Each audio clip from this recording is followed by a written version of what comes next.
ఈ మాట మీరు చాలాసార్లు చదివి ఉంటారమ్మా.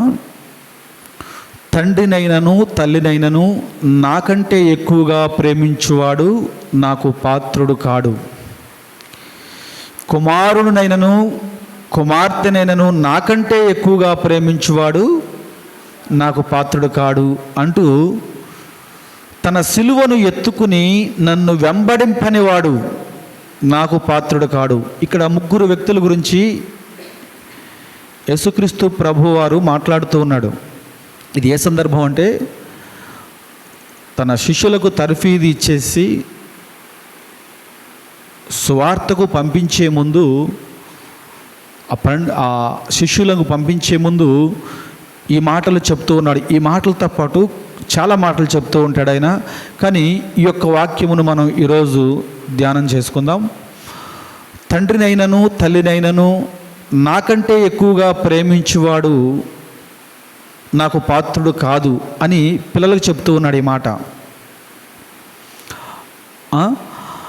కుమారులనైనను కుమార్తెలనైనను నాకంటే ఎక్కువగా ప్రేమించువారు నాకు పాత్రులు కాదు. ఇది ఎవరు చెప్తాడంటే తల్లిదండ్రులు చెప్తూ ఉన్నాడు. అదేంటి, తల్లిదండ్రులకేమో నీ కుమారుల కంటే నీ కుమార్తెల కంటే నన్ను ఎక్కువగా ప్రేమించాలంటున్నాడు. కుమారులకేమో నీ తల్లిదండ్రుల కంటే కూడా నన్ను ఎక్కువగా ప్రేమిస్తే కానీ నువ్వు నా పాత్రుడు కాదు అంటున్నాడు. ఈ రెండు విషయాలను జ్ఞాపకం చేసుకోవాలి. మూడో విషయం ఏంటంటే, ఎవడైనా కానీ తన సిలువను ఎత్తుకుని నన్ను వెంబడిస్తే తప్ప నాకు పాత్రుడు కాదు అని యేసుక్రీస్తు ప్రభువారు శిష్యులకి చెప్తూ ఉన్నాడు. ఈ సాయంకాల సమయంలో దేవుడు మనతో కూడా ఈ మూడు మాటలు మనతో చెప్తూ ఉన్నాడు. ఏమని? మనం కొన్ని సందర్భాల్లో, అంటే దేవుడు సంఘమైన మనకు ఈ మాట చెప్పడంలో ఎలాంటి మనమేమి భయపడాల్సింది, బాధపడాల్సింది, ఇబ్బంది పడాల్సింది ఏమి లేదు. అదేంటి ప్రభువా, నా పిల్లలు నా మాట వినకపోతే ఎవరి మాట వినాలయా అంటే, ఖచ్చితంగా పిల్లలు తల్లిదండ్రుల మాట వినాలి. అంతకంటే ముందుగా దేవుని మాటకు లోబడితే తప్ప పిల్లలు తల్లిదండ్రుల మాట వినరు. అందుకని అంటున్నాడు అయ్యా, ముందు నాకు లోబడితే ఆ తర్వాత మీ తల్లిదండ్రులకు మీరు ఎలా లోబడాలో తెలుసుకోవాలంటే ముందు నాకు లోబడాలి. మీ తల్లిదండ్రులు మీ పిల్లలను మీరు ఎలా ప్రేమించాలో, వారి భవిష్యత్తుని ఎలా తీర్చిదిద్దాలో అని మీకు తెలియాలి అంటే మొదటిగా మీ పిల్లల కంటే కూడా మీరు నాకు సహాయం దయచేయాలి. అంటే అది ఎట్లా ఉంటుందంటే, మెయిన్ లాంటిది. అది మెయిన్ బంద్ చేసి ఇక్కడ ఎన్ని స్విచ్లు వేసినా ఏ ఫ్యాన్ తిరగదు, ఏ లైట్ వెలగదు, ఏ మైకు పనిచేయదు. ఇక్కడ మైక్ పనిచేయాలన్నా, లైట్ వెలగాలన్నా, ఫ్యాన్ తిరగాలన్నా ఏం చేయాలంట? ఫస్ట్ మెయిన్ వేయాలి. మన దేవుడు మెయిన్ లాంటి వాడు. ఇవన్నీ పని చేయాలి అంటే ముందు మెయిన్ వేసి తర్వాత ఇవన్నీ వేసుకోండి అయ్యా అంటాడు. ఎందుకు ఆ మాట చెప్తున్నాడంటే దేవుడు? తప్పులేదండి. ఎందుకంటే ఈ లోకంలో మనుషుల కోసమే భూమిని, ఆకాశమును, సూర్య చంద్ర నక్షత్రాలను, గాలిని, సమస్తము సృష్టించాడు. ఒక మనిషి అనేవాడు లేకపోతే ఇవన్నీ శూన్యం. వీటన్నిటిని సంపూర్ణంగా అనుభవించటం కోసం దేవుడు మనిషి కోసం ఇంత సృష్టిని సృష్టిస్తే, మరి తన మాట వినకపోతే, తనొచ్చిన బిడ్డల మాట వింటే, తనొచ్చిన బిడ్డలను ఆధారం చేసుకుని తన సన్నిధికి దూరం అయితే దేవుడికి బాధ ఉండదంటారా? మన పిల్లలు మన మాట వినకుండా పక్కోడి మాట వింటేనే మనం వాడిని టపా ఆ చెంపలు ఈ చెంపలు వాయించేస్తాం. ఏంట్రా, నీ స్కూల్ ఫీజు ఏమో నేను కట్టాలా, నీ బుక్స్ ఏమో నేను ఇప్పించాలా, నేను చెప్తే నువ్వు పని చేయవు కానీ పక్కింటోడు పని చేస్తావా, లేకపోతే నీ ఫ్రెండ్ చెప్తే వాడి దగ్గరికి వెళ్తావా అని టప నాలుగు వాయించేస్తాం. మరి సర్వశక్తి కలిగిన దేవుడు, ఆయన పోలికలో నిర్మించుకున్న మనము మొట్టమొదట ప్రయారిటీ నాకివ్వాలి అనుకోవటంలో ఎలాంటి అతిశయం లేదండి. అది అవసరం కూడా. మన పిల్లలు మన మాట వినాలి అని మనం ఎంత అనుకుంటామో, దేవుడు కూడా నా పిల్లలు నా మాట వినాలి అనుకుంటాడు కూడా. అంతే అనుకుంటాడు. First priority. అలాగే అంటూ ఈ 3 విషయాలను మనం ధ్యానం చేసుకుందాం. ఎందుకంటే ప్రతిదానికి ఒక కొలత ఉంటుంది. ప్రతిదానికి ఒక కొలత. మన ద్రవ పదార్థాన్ని కొలవాలంటే లీటర్లో కొలుస్తాం, బరువును కొలవాలంటే కేజీల్లో కొలుస్తాం, అదే దూరాన్ని కొలవాలంటే మీటర్లో కొలుస్తాం, అదే వాతావరణాన్ని కొలవాలంటే డిగ్రీల్లో కొలుస్తాం. ప్రతి దానికి కొలత ఉంది. కానీ మన ఆత్మీయ జీవితాన్ని కొలవటానికి కూడా ఒక కొలత ఉంది. దేవుడు అందుకే అంటున్నాడు, అయ్యా నేను చెప్తున్నాను కానీ మీ తల్లిదండ్రుల కంటే ఎక్కువగా నన్ను ప్రేమించకపోతే మీరు పాత్రులు కారు అని, మీ పిల్లల కంటే మీరు నన్ను ఎక్కువగా ప్రేమించకపోతే మీరు నా పాత్రులు కాదు అని చెప్తున్నాను. కానీ దానికి కూడా కొలత పెట్టాడు దేవుడు. కొలత ఊరికే మనం అనుకుంటాం, అవునయ్యా నేను ప్రేమించకపోతే నీ సన్నిధి మేము ఎలా వస్తాం, ప్రేమించబట్టేగా సన్నిధికి వచ్చాం, సన్నిధిలో కొనసాగుతున్నాం అంటే నేను ప్రేమించబట్టేగా వచ్చాము అని మనం అనుకుంటాం. కానీ మన ఆలోచనలు వేరు, దేవుడి యొక్క ఆలోచనలు, కొలతలు, ఆయన యొక్క ప్రమాణాలు వేరుగా ఉంటాయి. ఒకసారి చూద్దాం. దేవుడు అబ్రహామును కూడా కొలిచాడండి. నిజానికి అబ్రహాము దేవుడిని విడిచిపెట్టి అతని బంధువుల్ని, అతని ఇంటిని, సమస్తమును విడిచిపెట్టి దేవుడిని వెంబడించేశాడు. అతన్నే కొలిచాడు దేవుడు. ఆత్మీయ స్థితిని అతననే కొలిచాడు దేవుడు. మరి మనను కొలిస్తే మన పొడిగెంతో, మన బరువెంతో అని తెలిసిపోతాయి. ఒకసారి చూద్దాం. ఆ మాట చూసుకుని మనం ముందుకు వెళదాం. ఆది కాండము ఎక్కడ కొలిచాడో అబ్రహాము యొక్క ఆధ్యాత్మిక స్థితిని. ఎందుకంటే నిజంగా అబ్రహాము నా కోసం తనందరినీ విడిచిపెట్టేశాడు. తన ఊరిని, తన పిల్లల్ని, తన ఊరిని, తన బంధువుల్ని, తన కట్టుకున్న ఇంటిని కూడా విడిచిపెట్టి వచ్చేసాడు. కానీ దేవుడు ఒక డౌట్ వచ్చింది, ఇతను నన్ను ఎక్కువగా ప్రేమిస్తున్నాడా, లేక తన బిడ్డను ఎక్కువగా ప్రేమిస్తున్నాడా, లేక పుట్టిన కుమారుని ఎక్కువగా ప్రేమిస్తున్నాడా అని చిన్న టెస్ట్ పెట్టాడు. 22వ అధ్యాయం ఆదికాండము 22వ అధ్యాయం ఒకసారి చూద్దాం. ఆదికాండము 22వ అధ్యాయము మొదటి నుంచి కొన్ని వచనాలు చూద్దాం.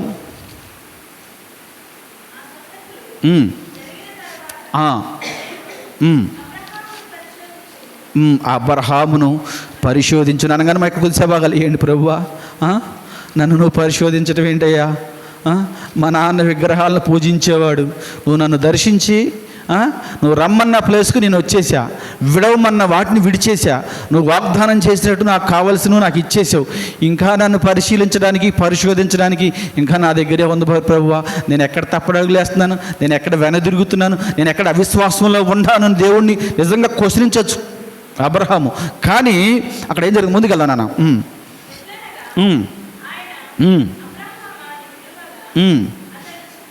చిత్తము ప్రభువా అనెను. అప్పుడు ఆయన, నీకు ఒక్కడై ఉన్న నీ కుమారుణ్ణి, అనగా నీవు ప్రేమించిన ఇస్సాకుని తీసుకుని మోరియా దేశమునకు వెళ్ళి అక్కడ నేను నీతో చెప్పబో పర్వతములలో ఒకదాని మీద దహన బలిగా అతనిని సమర్పించమని చెప్పాను. హల్లెలూయా. ఈ మాటను మనం ధ్యానం చేద్దాం కొద్ది నిమిషంలో. ఎందుకంటే అబ్రహామును కూడా కొలుస్తున్నాడు, అబ్రహాము యొక్క ఆత్మీయ స్థితిని కూడా కొలుస్తూ, ఇది చాలా ప్రాముఖ్యమైన విషయం అండి. మన భక్తి జీవితంలో కొలత అనేది లేకపోతే, మన బిడ్డలున్నారండి, ఎంత చదివినా వాడికి ఎగ్జామ్ లేకపోతే వాడు నెక్స్ట్ క్లాస్కి వెళ్ళాడు అంతే. నువ్వు ఎంత కష్టపడి చదివినా ఎగ్జామ్ అనేది లేకపోతే వాడు నెక్స్ట్ క్లాస్కి వెళ్ళాలంతే. అలాగే మన ఆత్మీయ జీవితంలో కూడా పరీక్ష, కొలత అనేది మనకు లేకపోతే మనం ఒక బలమైన ఆత్మీయ జీవితాన్ని పెంపొందించుకోలేము. నిజానికి అబ్రహాము విశ్వాసులకు తండ్రి, దేవుని మాటకు విధేయత కలిగి జీవించిన వాడు అతను. నిరీక్షణలో అతనంత నిరీక్షణ మరొకరు ఉండకపోవచ్చు. 75 సంవత్సరాల వయసులో నీకు బిడ్డలను ఇస్తానయా అని సెలవిస్తే దేవుడు 25 సంవత్సరాలు ఇవ్వకపోయినా కూడా దేవుని యందు విశ్వాసము కలిగి అలాగే నోరు తెరిచి చూసాడు తప్పితే ఇంకేమిస్తావు ప్రభువా అని ఏ ఒక్కసారి దేవుణ్ణి నిందించిన వాడు కాదు, అవిశ్వాసంలో పడిపోయేవాడు వాడు కాదు. ఖచ్చితంగా దేవుడు నమ్మదగిన వాడు. అతని మాట ఇచ్చాడంటే ఖచ్చితంగా నెరవేరుస్తాడని 25 సంవత్సరాలు అప్పుడే పరిశీలించాడు. మళ్ళీ ఇప్పుడు మళ్ళీ పరిశీలన. ఏమిటో పరిశీలన అంటే, నీ ఒక్కగానొక్క కుమారుని తీసుకొచ్చి నాకు బలి ఇవ్వు. దేవుడికి నిజంగా అనుమానం వచ్చి ఉంటుంది. ఎందుకంటే ఇతను నాకంటే ఎక్కువగా తన పిల్లల్ని ప్రేమిస్తున్నాడేమోననే ఒక అనుమానం దేవుడు కలిగి ఉంటుంది. కలిగి ఉండబట్టి ఈ పరీక్ష పెట్టాడేమో నేను అనుకుంటా. కలగపోతే ఈ మాట అనడగా, నా కోసం ఎంత చేశాడు, ఇన్ని విడిచిపెట్టాడు, ఇంత దూరం ప్రయాణం చేశాడు, కానీ తినకు బిడ్డనిచ్చిన తర్వాత నాకంటే ఎక్కువగా తన బిడ్డను ప్రేమిస్తున్నాడేమోనని దేవుడికి అబ్రహాము కనిపించాడేమోనని నేను అనుకుంటా. అందుకని ఈ పరీక్ష పెట్టాడు. నిజానికి ఎవరైనా మనం అనుకుంటాం ఏంటంటే, ఏంటి ప్రభువా, బిడ్డను నువ్వు ఇచ్చావు, నీకు కావాలంటున్నావు, ఓకే, అది నీకు నువ్వుగా తీసుకుంటే నాకు ఎలాంటి ఇబ్బంది లేదు. ఎందుకంటే ఇచ్చింది నువ్వే, తీసుకునేవాడు నువ్వే కాబట్టి. కానీ నన్ను తీసుకువెళ్ళి నా చేతులతో నీకు బలి అర్పించమన్నా చూడు, ఇంతకన్నా ఒక తండ్రికి క్షోభ, ఇంతకన్నా తండ్రికి నరకం, అంతకన్నా ముందు నన్ను తీసుకుంటే బెటర్ కదా అని అనుకుంటారా? సహజంగా ఒక అల్ప విశ్వాస అయితే ఖచ్చితంగా అనుకుంటాం. ఏంటయ్యా, మనకి చిన్నపిల్లలకి మనకి ఏదన్నా చిన్న దెబ్బ తగిలి రక్తం కారుతున్నప్పుడు, విలవిల్లాడిపోతున్నప్పుడు, అబ్బాబ్బాబ్బా ఈ దెబ్బ నాకు తగిలితే బాగుంది, చిన్నపిల్లవాడికి తగిలిందని మనకే అనిపిస్తుంది. మనమైతే ఓర్చుకుంటాం కదా. చిన్నపిల్లోడు, పసిపిల్లోడు, వీడికి ఎందుకు జరిగిందిరా దెబ్బ, ఈ దెబ్బ అటెందుకు వెళ్ళావు నానా అని మన ప్రాణం గిలగిల ఆడద్ది. కొద్దిసేపు ఆడదంటారా ఖచ్చితంగా ఆడద్ది. అలాగే అబ్రహాముని, అయ్యా నీ బిడ్డను తీసుకొచ్చి నాకు బలి ఇమ్మన్నప్పుడు నిజంగా దేవుని ప్రశ్నించాలి. ఏంటి ప్రభువా, సరే 25 సంవత్సరాలు వెయిట్ చేస్తే ఇచ్చాం, వాడికి దగ్గర 7 సంవత్సరాల వయసు వచ్చింది. వచ్చిన తర్వాత కూడా వాడిని తీసుకుని వచ్చి నాకు బలి ఇమ్మంటున్నావు అంటే ఇది ఎక్కడన్నా న్యాయంగా ఉందా? నీకు కావాలంటే నువ్వు తీసేసుకో, అంతేగాని నా చేతులతో నువ్వు బలి ఇమ్మంటున్నావు అంటే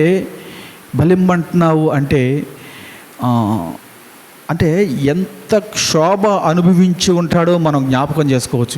ఎందుకు ఈ క్షోభ అంటే, దేవుడు అబ్రహాముని పరిశీలించాడు. నిజంగా ఇస్తాడా?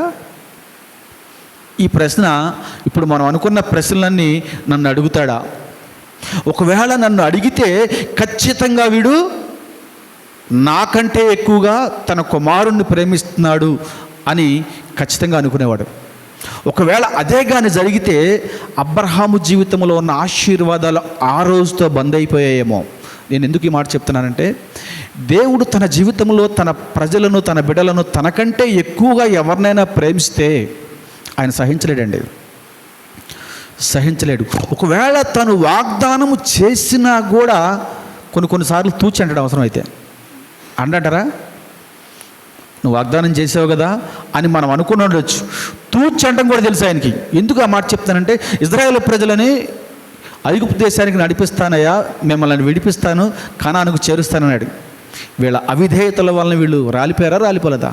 నిజానికి వాగ్దానం చేశాడుగా, ఎంత అవిధేయత ఉన్నా తీసుకెళ్ళి చేర్చాలిగా అంటే తూచి అంటాడు. అంతే,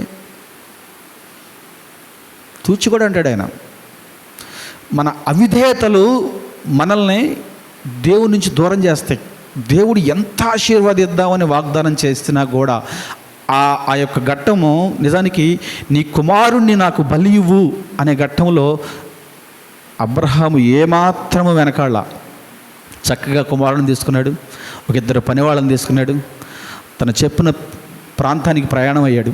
2 రోజులు ప్రయాణం అయిన తర్వాత అమోరియా పర్వతం దగ్గరికి వెళ్ళిన తర్వాత ఆ పనివాళ్ళని అక్కడ ఆపి ఆ కుమారుడిని తీసుకుని ఆ కట్టెలు మూట ఆ కుమారుడిని ఎత్తి మీద పెట్టుకుని ఆ కత్తి చేత్తో పట్టుకుని ఒక చేత్తో నొప్పును పట్టుకుని వెళుతూ ఉండగా కుమారుడికి ఒక ధర్మ సందేహం వచ్చింది. నాన్న, కట్టెలు ఉన్నాయి, నిప్పు ఉంది, బలి ఇవ్వటానికి గొర్రెపిల్ల ఏది అని ఒక కుమారుడు ఒక తండ్రిని అడిగినప్పుడు ఆ తండ్రికి తెలుసు ఏమని, అరే బాబు నిన్ను బలిచ్చేది నేనే అని చెప్తే వీడు ఉంటాడా, పారిపోతాడు.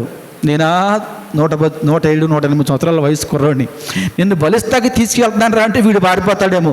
వీడు పారిపోతే దేవుని ఉద్దేశము, దేవునికి ఇచ్చిన మాట, దేవుడు నాకు చెప్పిన మాట, నేను దేవునికి ఇచ్చిన మాట, ఈ రెండు నెరవేరకపోతే నేనేమైపోతాను? అది కుమారుడు చూసుకుంటాడే నాన్న, అది దేవుడు చూసుకుంటాడే నాన్న, నువ్వు రా అనగానే ఇస్సాకు కూడా తండ్రికి ఎంత విధేయత చూపించాడంటే అంత విధేయత చూపించాడండి. అలా వెళ్ళారు ఇద్దరు, చక్కగా కట్టెలు పేర్చారు. కట్టెలు పేరుస్తున్నప్పుడు కూడా ఇస్సాకు డౌట్ వచ్చి ఉంటుంది, ఏంటినా కట్టెలు పేర్చేస్తున్నాడు, గొర్రెపిల్ల ఏది లేదు, 2 చేతులు కట్టాడు, ఇదేంటినా నా చేతులు కడుతున్నాడు, 2 కాళ్ళు కట్టాడు, ఇదేంటినా నా కాళ్ళు కడుతున్నాడు. డౌట్ రాదంటారా? ఖచ్చితంగా డౌట్ వస్తుంది.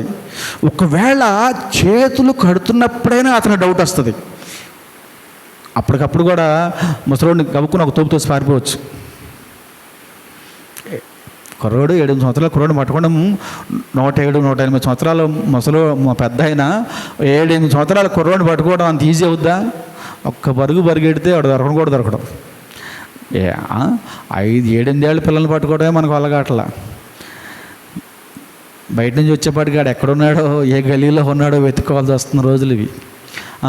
అరే బాబు, దహన బలి ఇచ్చేది నిన్నే అని తెలిసిన తర్వాత వాడు పారిపోతే వాడిని పట్టుకోవడం వల్ల వద్దా?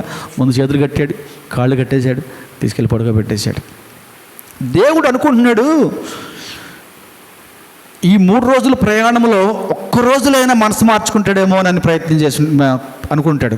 2వ రోజైనా మనసు మార్చుకుంటాడేమో అంటే మనం చూస్తాం కాబుగా. చాలా, నాకు ఒక ఫ్రెండ్ ఉండేవాడమ్మా, ఇద్దరం కలిసి కుక్కట్పల్లి అని బయలుదేరేవాళ్ళం. ఇక్కడే మన ఎల్లంబండిలో ఉండేవాడు ఒక అతను. కుక్కట్పల్లి వెళ్దామని ఏదో పని మీద బయలుదేరేవాళ్ళం. ఇంటి దగ్గర నుంచి బయలుదేరగానే కరెక్ట్గా చాలా ఉత్సాహంగా బయలుదేరేవాడు. 1 కిలోమీటర్ వెళ్ళగానే అమ్మమ్మో నాకు తల తిరిగిపోతుంది, చెమటలు పట్టేస్తుంది, కళ్ళు తిరిగిపోతుంది, వెళ్ళిపోదాం అనేవాడు. ఇంటికి వెళ్ళిపోదాం అనేవాడు. ఎండ వచ్చేస్తుంది, నా గ్లామర్ దెబ్బతినిపోద్ది. నిజం, వాస్తవం, అబద్ధం కాదు. అంటే ఇంటి దగ్గరున్న ఆలోచన 1 కిలోమీటర్న్నర వెళ్ళే దగ్గరికి ఉండదు. ఆలోచన మారిపోయేది. వెళ్ళాల్సిన ప్రయాణం తిరిగి వచ్చేవాడు, ఇంటికి వెళ్ళేవాడు కాదు. ఒకవేళ అనుకుంటాడు, గబగబా ఒప్పుకున్నాడు కానీ 107 సంవత్సరాల్లో ఇచ్చిన కుమారుడు, ఇంకా పిల్లల్ని కంటాను అనే ఆశ లేదు, కంటాడడానికి ఓపిక కూడా లేదు. ఈ ఒక్క కుమారుడిని నాకు ఇచ్చేస్తే నా మాటకు లోబడి ఇచ్చేస్తాడా ఇవ్వడా అని చెప్పేసి ఫస్ట్ రోజు చూసుంటాడు, 2వ రోజు చూసుంటాడు, 3వ రోజు చూసుంటాడు. చేతులు కట్టేటప్పుడు కూడా దేవుడు పరీక్షించి ఉంటాడు. దేవుని యొక్క దృష్టి నిజంగా అబ్రహాము, ఇస్సాకు మీద ఉంటుంది. ఎక్కడైనా జారిపోతాడేమో, ఎక్కడైనా తన ఇచ్చిన మాటను నెరవేర్చకుండా ఎక్కడైనా జారిపోతాడేమో దేవుడు ఆసక్తిగా చూస్తున్నాడు. కానీ అబ్రహాం మాత్రం ఒకే ఒక మాట అనుకున్నాడు, నా దేవుడు ఒక మాట చెప్పాడు, నా బిడ్డ కంటే కూడా నా దేవుడే నాకు ప్రాధాన్యం అనుకున్నాడు. కాబట్టి ఆ రోజు అబ్రహాము దేవుని ఆశీర్వాదాలు పొందుకున్నాడు. అందుకే అన్నాడు ఆయన, అయ్యా నీ బిడ్డల కంటే కూడా నువ్వు నన్ను ఎక్కువగా ప్రేమించకపోతే నువ్వు నా పాత్రుడవు కాదు అన్నాడు. ఇప్పుడు అబ్రహాము దేవుడు పాత్రుడా కాదా? అబ్రహాము ఆశీర్వాదాలు ఎక్కడి దాకా పాకినాయి అంటే ఈనాడు ఇజ్రాయెల్ దేశం దాకా వచ్చినాయి. ఆనాడు అబ్రహాముకి ఇచ్చిన ఆశీర్వాదాలు, అబ్రహాము లోబడిన విశ్వాసము, కనపరిచిన విధేయత ఈనాటి వరకు కూడా ఇజ్రాయేలు దేశమును వెంబడిస్తూనే ఉంది, కంచి వేసి కాపాడుతూనే ఉంది. ఈరోజు తన చుట్టూ శత్రువులు ఉన్నారండి. ఇజ్రాయేల్ దేశం చుట్టూ శత్రువులు. ఎప్పుడు ఏం జరుగుద్దో క్షణక్షణము బిక్కుమంటూ బ్రతికే ఆ దేశంలో ఈరోజు ప్రశాంతంగా ఉన్నారంటే ఆనాడు దేవుడు అబ్రహాముకి ఇచ్చిన వాగ్దానం, అబ్రహాము దేవుని పట్ల చూపించిన విధేయత ఈరోజు వరకు కాచి కాపాడు. నేను అదే అంటా, మనము చూపించవలసినది ఏమిటి అంటే దేవునికి విధేయత చూపించవలసింది ఏంటంటే అంటే మన బిడ్డలను విడిచిపెట్టమని కాదు, మన తల్లిదండ్రులు విడిచిపెట్టమని కాదు, బిడ్డలా దేవుడా అనే సందర్భం మనకు వచ్చినప్పుడు దేవుడే మనకు ప్రాధాన్యం, దేవుడే మనకి ఫస్ట్ ప్రయారిటీ వీళ్ళనే మనకి ఇవ్వాలి.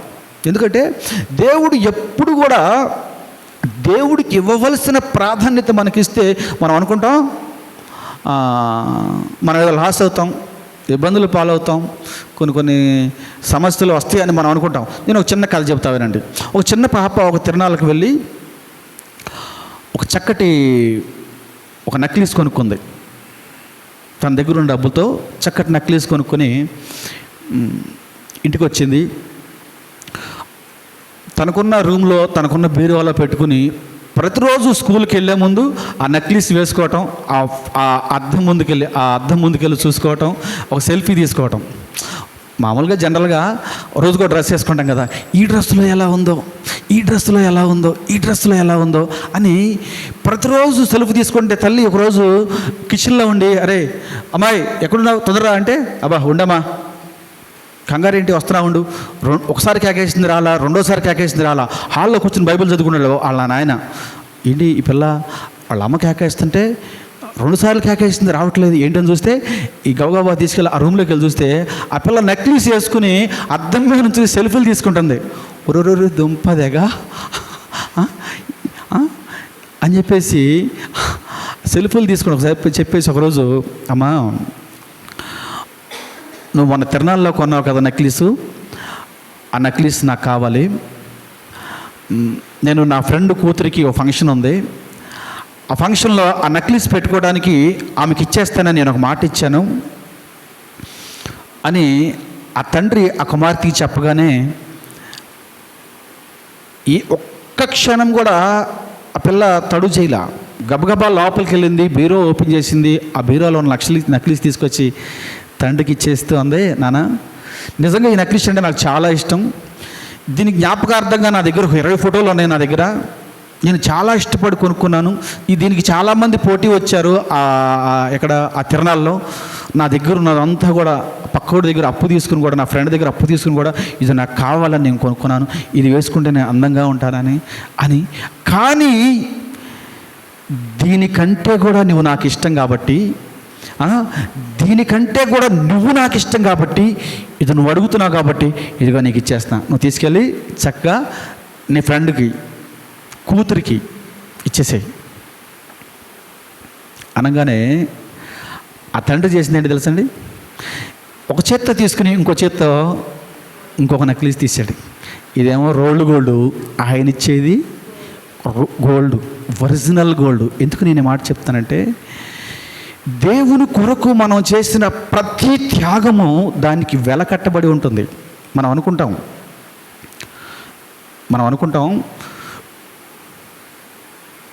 ఒకరోజు డ్యూటీకి దేవుని సన్నిధికి మానేస్తే ఏమవుద్దులే, పలానా పని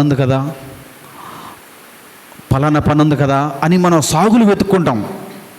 అవసరమైతే మనం ఇంటి దగ్గర 1 గంటకు వచ్చిన ప్రార్థన చేద్దాం, 2 గంటలకు వచ్చిన ప్రార్థన చేద్దాం, మంచిదే. కానీ దేవుడికి ఇవ్వవలసిన ప్రయారిటీ ఈరోజు మనం చూస్తున్నాం. పెద్ద పెద్ద సేవకులు, లక్షల సంఘాలు, లక్షల మంది ఉన్న సంఘాలు కట్టిన సేవకులు మనం చూస్తున్నాం. ఈరోజు వాళ్ళు ఇంతమంది సంఘాన్ని కట్టడానికి గల కారణం ఏంటంటే వారి జీవితాల్లో త్యాగాలు దాగి ఉన్నాయి కాబట్టి. వాళ్ళు బాగా చదువుకుని, బాగా ఉద్యోగాలు చేయగలిగి, లక్షల్లో జీతాలు చేయగలిగి కూడా సమస్తము వదులుకుని కష్టమైన నష్టమైన దేవుణ్ణి వెంబడిస్తాను, నీ సువార్త ప్రకటిస్తాను అనబట్టే ఈరోజు సంఘాలు కట్టగలిగారండి. మేము కూడా అనుకుంటాం అప్పుడప్పుడు, మేము ఏదో నిలబడి వాక్యం చెప్తున్నాం కానీ మందిరంలో జనాలు లేకపోవడానికి గల కారణం మేము ఇంకా సంపూర్ణంగా రాకపోవటమేమో. అటొక గంతు ఇటొక గంతు, అటొక అడుగు ఇటొక అడుగు. మా ప్రయారిటీ మా బ్రతుకు తెరువు మీద ఉంది కానీ ఎక్కువ దేవుని పరిచర్య మీద ఇంకా లేదేమో. అందుకనే మేము అరకొరగా ఉన్నాం. నేను చెప్తున్నా, ఎందుకంటే దేవుడు ఎప్పుడు కూడా తనకు మొట్టమొదటి ప్రయారిటీ ఇస్తే తప్ప తన ఆశీర్వాదాలు పొందుకోలేమండి. తన పాత్ర అదే అంటాడు ఆయన. అంతా చదివిన వాక్యంలో ఏంటో మరొకసారి చదువుకుందాం, అది జ్ఞాపకం చేసుకుందామా. తండ్రినైనను తల్లినైనను నాకంటే ఎక్కువగా ప్రేమించువాడు నాకు పాత్రుడు కాదు. మనం ఈరోజు దేవుని కంటే, దేవుని సన్నిధి కంటే దేన్ని మనం ప్రేమిస్తున్నామో మనం దేవునికి నిజమైన పాత్రులమో కాదో మనం పరిశీలన చేసుకోవాలి. పరిశీలన, దేన్ని మనం ప్రేమిస్తూ ఉన్నామో, దేని కొరకు దేనిని విడిచిపెడుతూ ఉన్నామో మనం పరిశీలన చేసుకోవాలి. దేవునికి పాత్రులు. నిజానికి అబ్రహాము తన కుమారుని కూడా విడిచిపెట్టక రెడీ అయ్యాడండి, దేవుని మాటకు లోబడి. అవునయ్యా, నువ్వు నాకుంటే చాలు, కుమారుడు లేకపోయినా జీవించగలను, కానీ నువ్వు లేకపోతే నేను జీవించలేదు అన్నాడు. అన్న దేవుడు నిజంగానే కుమారుడు తీసుకున్నాడా? మనం ఇచ్చేది ఆయనకి డూప్లికేట్ ఇస్తే ఆయన మనకు ఒరిజినల్ ఇస్తాడు. మనం విశ్వాసము ఆయనకి ఇస్తే మనకు ఆశీర్వాదం ఇస్తాడండి. అబ్రహాము దేవుని పట్ల విశ్వాసాన్ని కనపరిచాడు కాబట్టి అబ్రహాముని దేవుడు ఆశీర్వదించాడు. ఆ చిన్న పాప డూప్లికేట్ నక్లీస్ తండ్రి అడగగానే ఇచ్చేసింది కాబట్టి తండ్రి దగ్గర నుంచి ఒరిజినల్ గోల్డ్ పొందుకుంది. మనం కూడా మన జీవితాల్లో దేవుని వెంబడిస్తున్నామంటే ఊరికే ఏదో ఖాళీగా ఉన్నప్పుడు, అప్పుడప్పుడు మనకు నచ్చినప్పుడు, మనకు వీలు కుదిరినప్పుడు, ఏ పని లేనప్పుడు, ఎవడో ఏ స్నేహితుడు షికార్లకు పిలవనప్పుడు, అంటే దేవుడు ఒప్పుకోడు. మన జీవితాల్లో మొట్టమొదటి ప్రయారిటీ నాకు కావాలంటాడు ఆయన. అంతే. మనం ఆశీర్వదించబడాలి, మనం హెచ్చించబడాలి, మన కుటుంబం దీవించబడాలి అంటే దేవునికి ఇవ్వవలసిన మొట్టమొదటి ప్రయారిటీ మనం ఇవ్వాలంతే. ఇస్తేనే మనం ఆశీర్వదించబడతాం. ఇవ్వటంలోనే ఆశీర్వాదం. ఒక మాట చూద్దామా?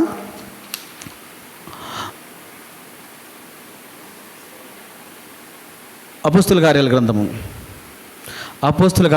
20వ అధ్యాయం 35వ వచనం ఒకసారి చూద్దాం.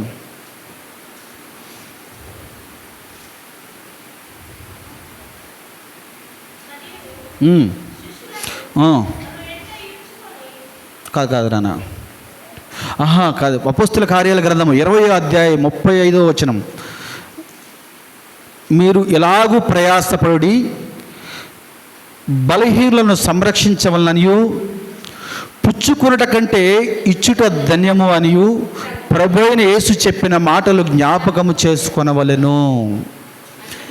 చాలు నాన్న, ఆ మాట చాలు. అక్కడ మనకు కావాల్సింది ఏంటంటే పుచ్చుకొనటం కంటే ఇచ్చుట ధన్యత. దేవునికి మనం ఇస్తేనే మనం పుచ్చుకోగలమండి. మనం పుచ్చుకోవడానికి ఆశపడినంత ప్రతిసారి దేవుని దగ్గర నుంచి మనం తెచ్చుకోలేం. ఈ మాట చాలా ప్రధానమైనది. ఎప్పుడైతే మనం ఇవ్వగలుగుతామో, మన హృదయాన్ని దేవుడికి ఇవ్వగలుగుతామో, మనం విలువైన సమయాన్ని ఇవ్వాలండి. మనకు ఎవరన్నా మన ఇంటి చుట్టాలు వచ్చారనుకోండి, వాళ్ళ కోసం వేడివేడిగా ఏదైనా వండి పెడితేనే తింటారు వాళ్ళు.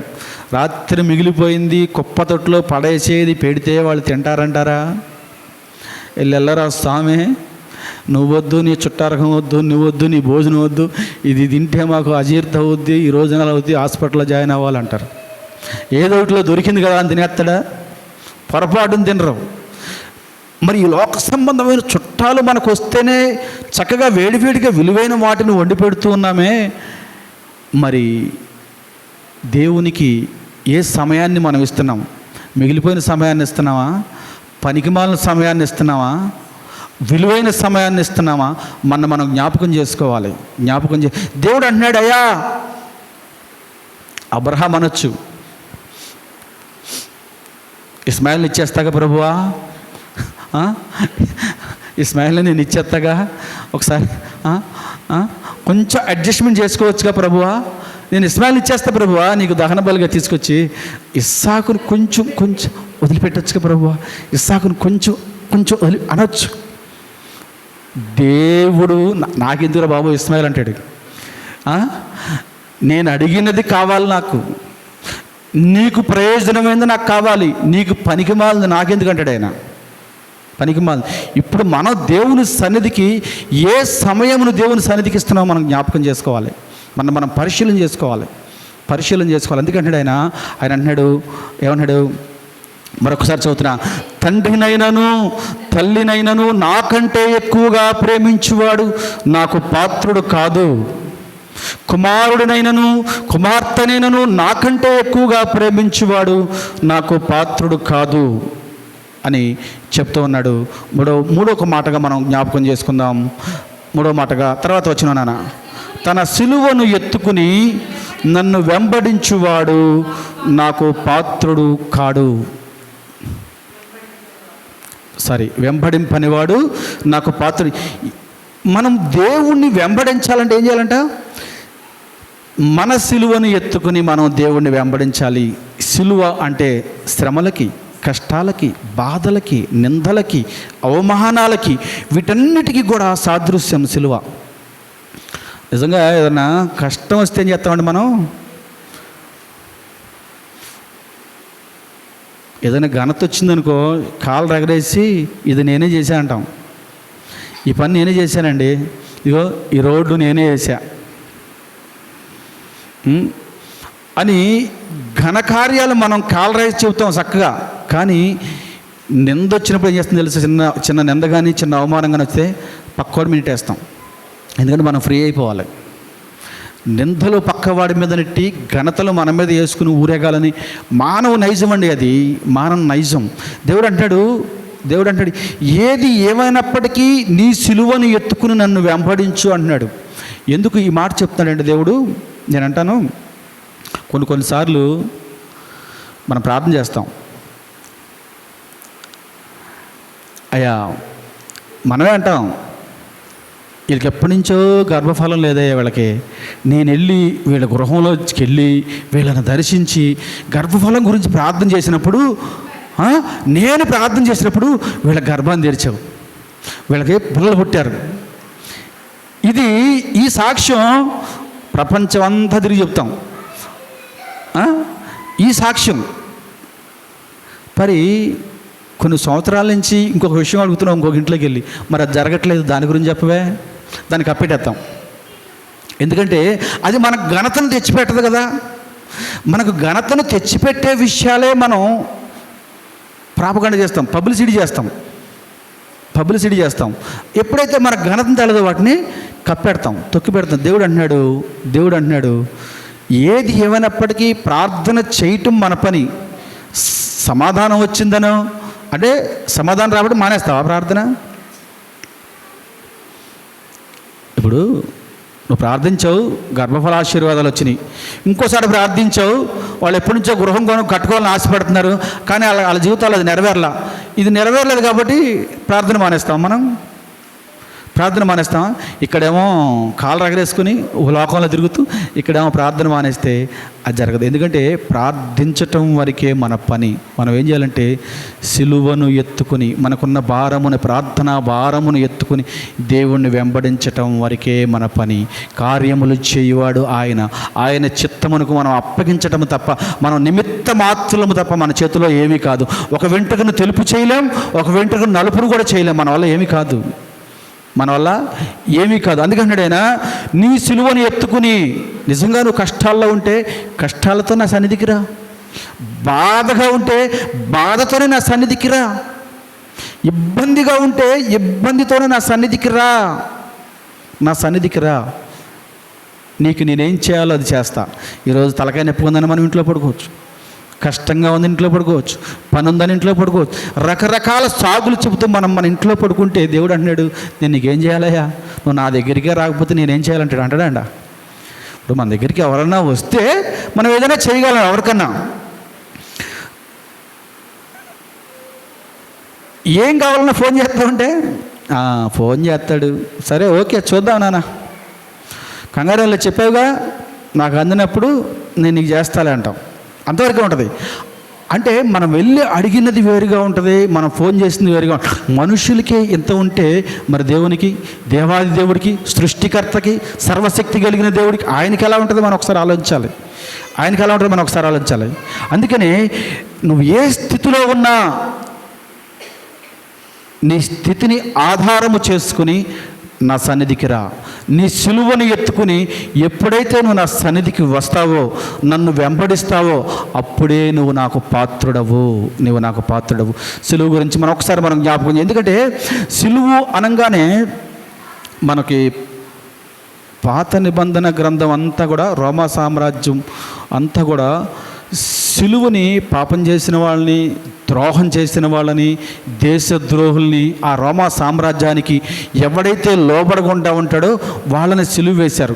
ఎందుకంటే ఆ సిలువ అంతా కూడా పాపుల రక్తము చేత తడపబడింది. ఎప్పటి వరకు? యేసుక్రీస్తు ప్రభువారు సిలువెక్కి ఆయన రక్తము కార్చినంతసేపు కూడా అది పాపుల, దుర్మార్గులు, దేశద్రోహులు, దొంగలు, నరహంతకులు రక్తము చేత కడగబడింది. అది పాపంగానే ఉంది.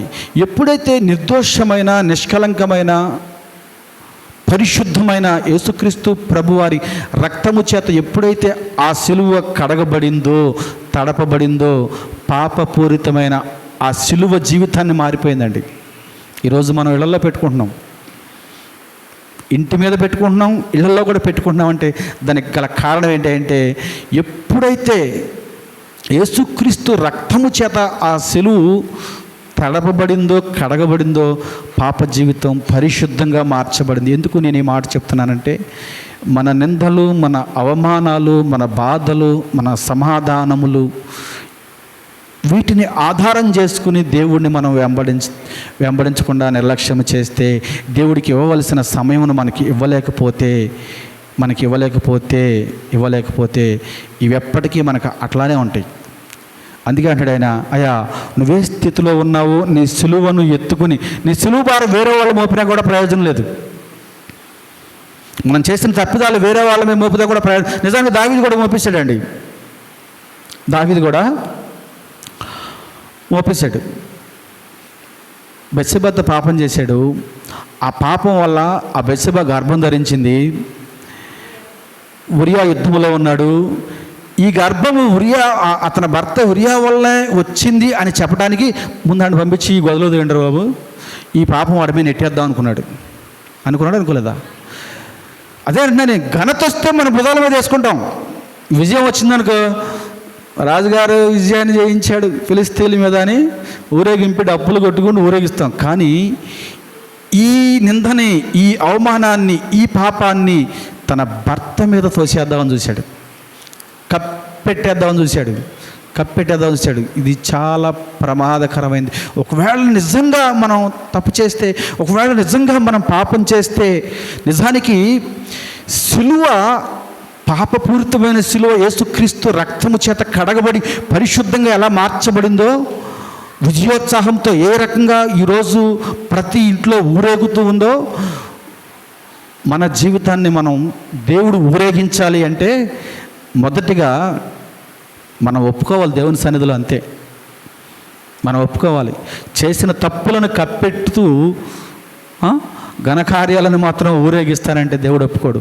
మన మనుషులను మభ్యపెట్టచ్చు, మనుషుల దగ్గర మనం రకరకాలు చేయొచ్చు, కానీ దేవుని దగ్గర మనం మభ్యపెట్టలేము. అందుకే అంటాడు, నీ సిలువను ఎత్తుకుని నన్ను వెంబడింపని వాడు నాకు పాత్రుడు కాడు. మూడు విషయాలు మనం ఈరోజు జ్ఞాపకం చేసుకున్నాం ఇదే అధ్యాయంలో. మరొకసారి నేను చదువుతున్నాను ఆ మాట. తండ్రినైనను తల్లినైనను నాకంటే ఎక్కువగా ప్రేమించువాడు నాకు పాత్రుడు కాదు. మొదటి మాట. కుమారుడైనను కుమార్తెనను నాకంటే ఎక్కువగా ప్రేమించువాడు నా పాత్రుడు కాదు. తన సిలువను ఎత్తుకుని, మూడవ మాటగా, తన సిలువను ఎత్తుకుని నన్ను వెంబడింపని వాడు నాకు పాత్రుడు కాదు. ఈ మూడు విషయాల్లో మన ఆధ్యాత్మిక స్థితి ఎలా ఉందో, నిజంగా మనం మన జీవితాల్లో దేవుని కంటే మన పరిస్థితులు ఎక్కువ ప్రయారిటీ ఇచ్చినట్లయితే దేవునికి మనం పాత్రులము కాము అన్న విషయాన్ని మనం జ్ఞాపకం చేసుకుని, ఇది మొదలుకునైనా మన జీవితాల్లో మొట్టమొదటి ప్రయారిటీ, మొట్టమొదటి ప్రథమ ఫలం, మొట్టమొదటి మనం దేవునికి ఇచ్చేవారిగా ఉందుముగాక. తద్వారా అబ్రహాము పొందుకున్న ఆశీర్వాదాలు మనకును మన కుటుంబాలకి దేవుడు సమృద్ధిగా అనుగ్రహించునుగాక. Amen, amen. కొద్ది నిమిషములు ప్రార్థన చేసుకుని అందరం ప్రార్థన, ఎందుకంటే రేపొద్దున ప్రాముఖ్యమైన దినం, మొట్టమొదటి వారం కాబట్టి అందరము కలిసి మరి కొద్ది నిమిషములు ప్రార్థన చేసుకుందాం.